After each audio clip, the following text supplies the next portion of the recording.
Now, on 105.9 FM and streaming worldwide on the WMAL app, O'Connor and Company.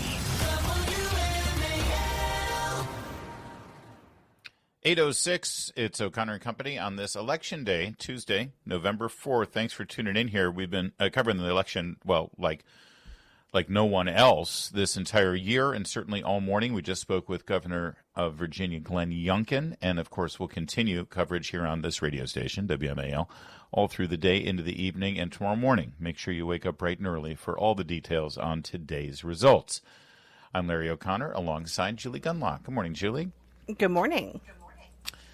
I've been pretty open about my experience earlier this year caring for my father toward the end of his life. My stepmother, cared for him for the last several years, actually, before it just became impossible for her. The idea of caregivers taking care of the elderly in our lives as well as the disabled children, special needs children, it's a big thing in our society and our culture that doesn't get a lot of attention. And when you are thrown into the situation where suddenly you need to be a caregiver, a lot of times you're lost and you don't know exactly where to turn and what to do. Joining us right now to discuss that and maybe even some policy recommendations is John Hishta. He's the Senior Vice President of Campaigns at AARP. John, thanks for joining us on this. Well, thank you for having me, Larry. I appreciate it. And good morning, Julie. November is Caregivers Month in America, and AARP, you guys have some pretty good resources right there on your website. You've got a special website set up for this, so people can actually get quite a bit of help and quite a bit of assistance that already exists, right?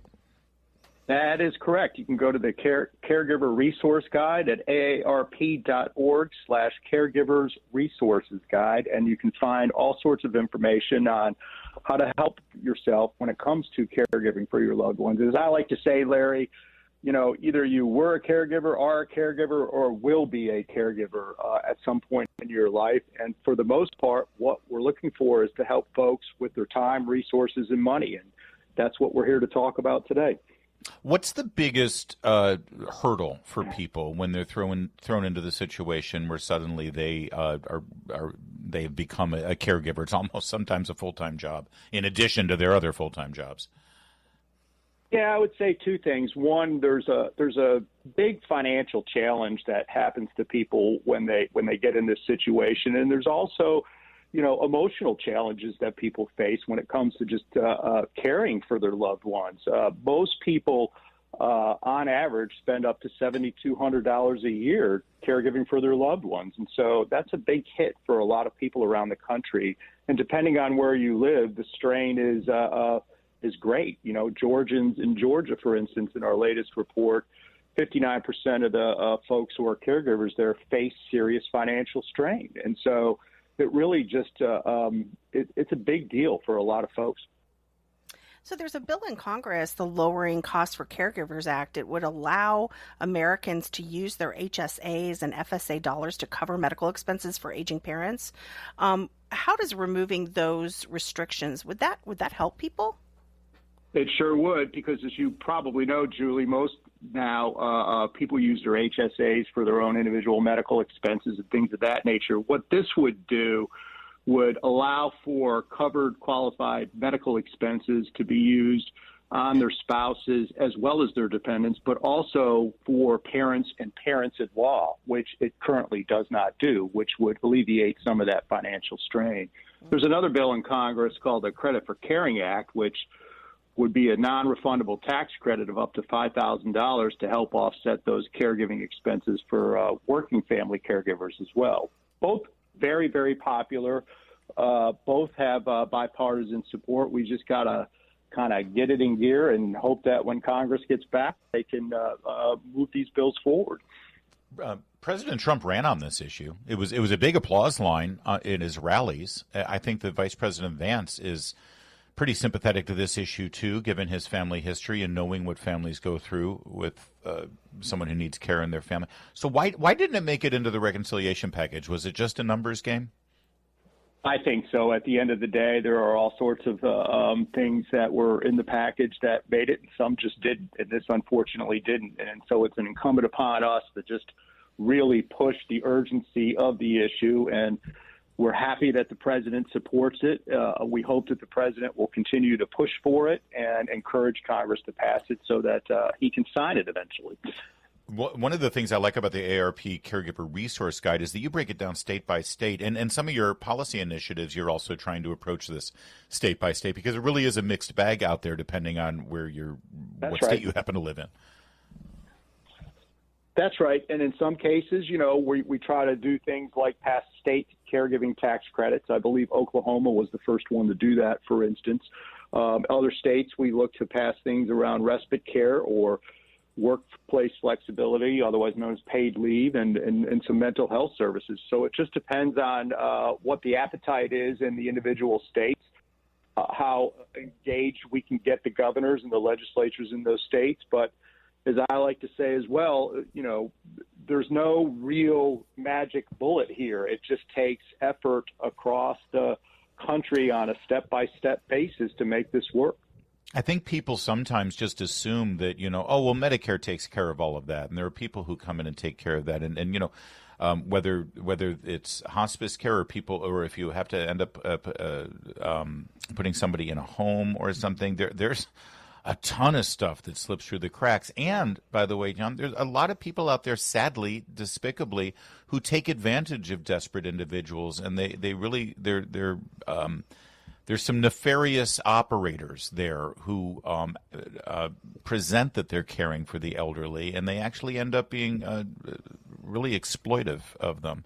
Well, go ahead. No, I was going to say, as you and I talked before about this,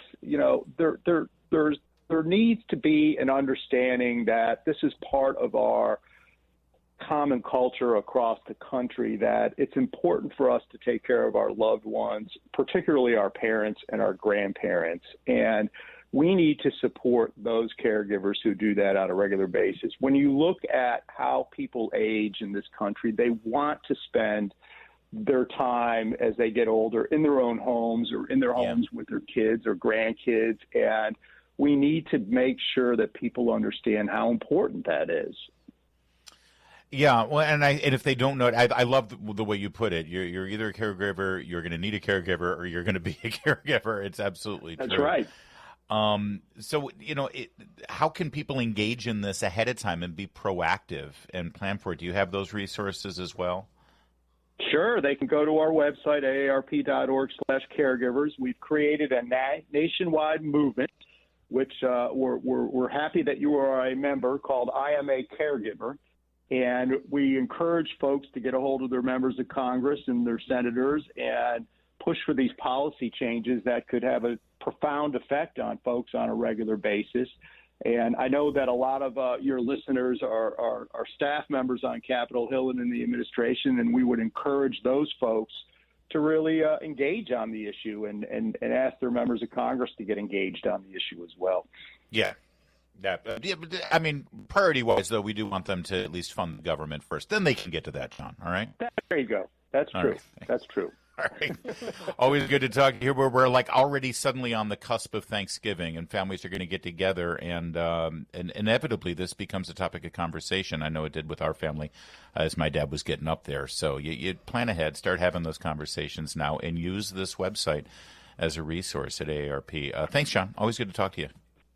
Thanks, Larry. God bless you. 8:15.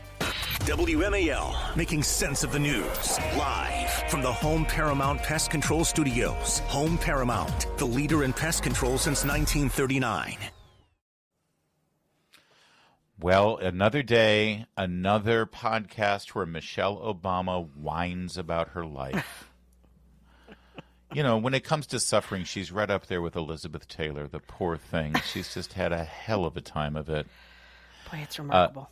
You'll remember last week she was complaining that black women had to spend extra money and time to achieve hairstyles that were up to the standard, as she put it. Here, just remember cut 20. As women of color, that the way our hair naturally grows out of our head is beautiful. But if we struggle to make it look like the standard, that means we are spending thousands of hours and lots of money straightening out what is naturally curly hair, right? And that takes time out of your life. It costs money. There you go. That's the standard. Nobody is forcing anyone to do this. And the dominant white culture is, Julie. The dominant white culture is. Yeah, you know, Beyonce.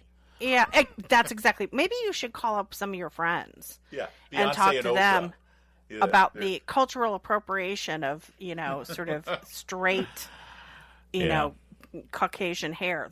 Nobody's forcing them. And honestly, there are some women, some black women who have natural hair. It's gorgeous.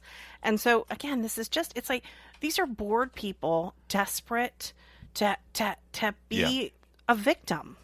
Well, it gets worse. She sat with Robin Roberts on 2020 now to have an interview. By the way, Robin Roberts, who, if you remember, had a health crisis that she went through. She lost her hair. Her hair grew back. She looked lovely. She now is wearing straight, lightened hair. It's like, oh, my God. All right, fine. So Michelle Obama sat with her. Michelle Obama, the style, the power, the look. That was the subtitle of the interview. This is how they promote it. Cut 21. The Michelle that you see in the mirror now. Michelle Obama, the style, the power, the look. All right, so here she is complaining about how America treated the Obamas when they got the White House. Cut 22. You said we were all too aware that as a first black couple, we couldn't afford any missteps. Yeah.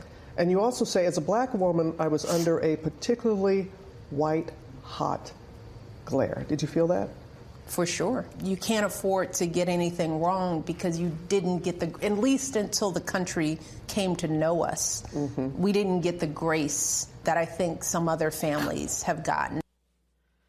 Just amazing.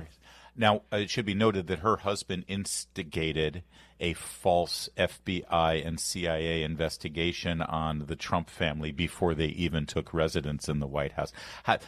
The grace that they should have received. Yeah, her Melania's underwear drawer was searched. Barron's room was searched. You want to talk about grace?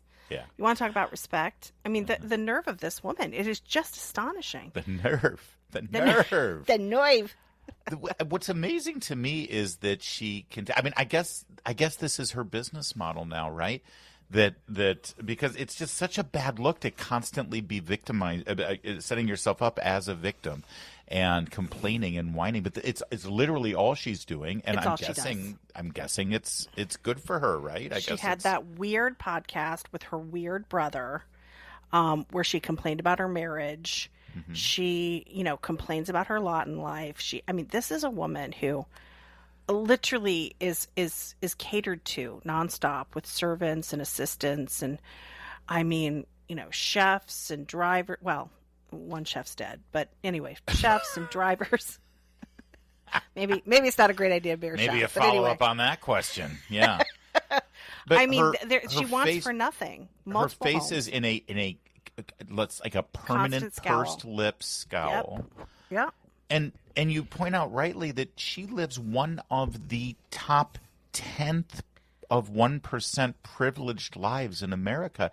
And even if you think you were put upon living in the White House, but even if you feel like that was hard for you and it was rough for you and you weren't treated the way you've come out on the other side of it, ma'am. And things are pretty damn good for you. Maybe you should just, be grateful. Dennis Prager always used to say, and it's resonated with me, that gratitude is the key to happiness. You will never truly be happy, no matter where you are in life, whether you're a gajillionaire like the Obamas or whether, you're impoverished. If you don't approach every day with gratitude, that you are thankful for whatever you have, even if it means a crust of bread, you will never be happy. She absolutely embodies the leftist woman, the liberal woman who is constantly griping, constantly unhappy, just an absolute, sort of grim person to be around. This is Michelle Obama.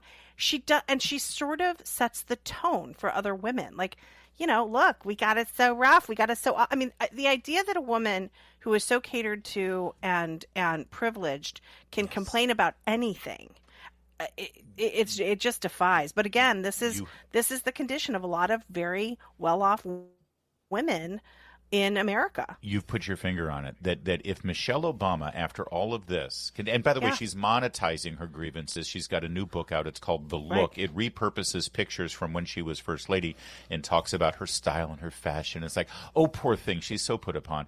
How many covers of Vogue was she on and Vanity Fair compared to her successor? Yes. But give me a break. But you have put your finger on something here. For your typical, average, normal, everyday woman in America, when they see this, they say, wow, Michelle Obama is so privileged and she has all this stuff. And even she has to deal with a horrible husband. She has to deal with criticism. She has to deal with that. So I have a right to complain, and I feel that I can air my grievances. And all you get is this cascading of angry, embittered, ungrateful women. And that, my friends, is the Democrat power base. Julie Gunlock, you've got to take those Cracker Barrel CEO black glasses off, or honestly, I am just going to lose it. I see that in my nightmares. But that's it. Those are the women. Those are the women right now that the Democrats rely on. And it's self-perpetuating. That's right. It's really sad. And thank God there are women. Honestly, we joke, but Julie, you and your colleagues at Independent Women who actually allow the women of America to know there is another path. Yes. And a path that leads to happiness and gratitude. Yes, yes. It is 8:24. Coming up, it is Election Day. And we have an update. Keep it here. It's 8:30. WMAL-FM, Woodbridge, Washington. A Cumulus media station. Making sense of the news. News Talk 105.9. WMAL. News now. Now on 105.9 FM and streaming worldwide on the WMAL app. O'Connor and Company. 8:37, O'Connor and Company coming up. It's the Chris Plant Show. Looking forward to that, of course. It's Larry O'Connor with Julie Gunlock on this election day in Virginia, as well as New Jersey and New York City, et cetera, et cetera. Julie, what's your feel for... And I hate to say it, and I don't, listen, I don't think people come here to hear a cheerleader, but at the same time, I want to be positive and upbeat.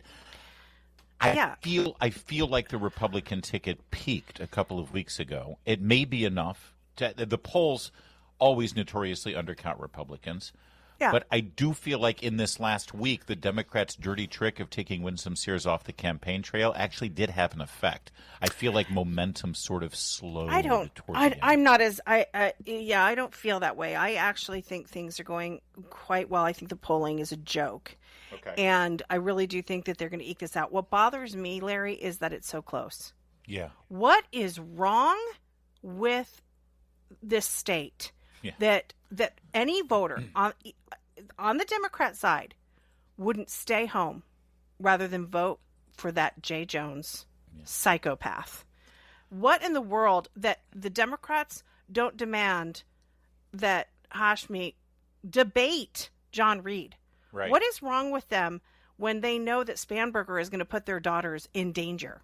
Yeah, I really am. I am depressed about the state of the Democrat Party in the country, but also in Virginia. I always think like, oh, well, but Virginia Democrats are a little bit more reasonable. I don't know that anymore. No. So no. I'm depressed, but I feel really good about the Republican ticket, and I think we're going to eke this out. Okay, I'm with you. And listen, I think you live in Virginia. I do not. I feel like I'm a Virginian at heart, but yes, you're there, you're every day, and you're surrounded by the lunatics. So in Northern Virginia in particular. So I'm gonna follow your lead on this. I want it to happen, and it will be a remarkable election to watch. I should say quickly, Larry, but I will say it. I mean it when I say the word eke it out. Get out there, call everyone you know, make sure that people are showing up. So I don't want to be like, oh, it's a walk in the park, no big deal. Like, no, I mean, it's close, which bothers me. Yeah. Anyway. Well, listen, this is 1 year ago, they chose Kamala Harris over Donald Trump. So, this is who Virginia is. Anytime a Republican even has a chance, it's a huge victory, frankly. And if they actually win the election, that's a miracle. That's what it was 4 years ago. Can they repeat it? Let's see. You heard from Glenn Youngkin earlier on the show. I do want to point out to Democrats in Virginia, you're right, the people who were celebrating this twisted ticket that they've put forth. Republicans of Virginia have elected Glenn Youngkin 4 years ago, and this year nominated Winsome Sears. These are two solid, decent people. You can disagree with them on their policies. That's fine. You can run on ideas and issues, but instead, Democrats decided immediately to slime them, slander them, lie about them. They called them racist. They called them unhinged. They called Winsome Sears extreme. They painted her like a monster. Yeah. And I just want to say, noted. We Republicans learn lessons from you, okay? There was a string there where we nominated people like John McCain and Mitt Romney because you loved them and they were darlings and they were wonderful. And look what you did to them. And you know what you got after that? You got Donald Trump for the last 10 years of your life. That's right. So noted. Just remember when you use tactics like this against good, decent people, we remember and we come back. We're not going away. We will come back. And let's see how today's election goes. I am optimistic, as I always am. I'm just trying to objectively measure it, and it does seem like the momentum was so strong a couple of weeks ago, and I hope that it's enough to push through. Meanwhile, up in New York, Donald Trump made a impassioned plea against Zohran Mamdani. For everybody who says that Trump secretly wants Zohran Mamdani to win, because he becomes a bête noire for Republicans to run against. And there's some truth to that, by the way. Trust me. This is the party of Zohran Mamdani at this point. In fact, they're not Democrats anymore. They're Democrat socialists. This is the Democrat Socialist Party. They might as well just change the name. But if you think that Donald Trump secretly wants Zohran to win for his own political purposes, then he would have not said anything last night. But I think he does love New York City. He cares about New York City so much so that he endorsed someone who hates him. Yep. He endorsed Andrew Cuomo, an absolute horrible human being, but he cares about what will happen to his beloved city if Zohran Mamdani wins, if an actual communist wins, who is regularly and routinely quoting from the Communist Manifesto and celebrates Karl Marx, that Donald Trump begged Republicans and New Yorkers to choose Andrew Cuomo. It was a remarkable statement. It was.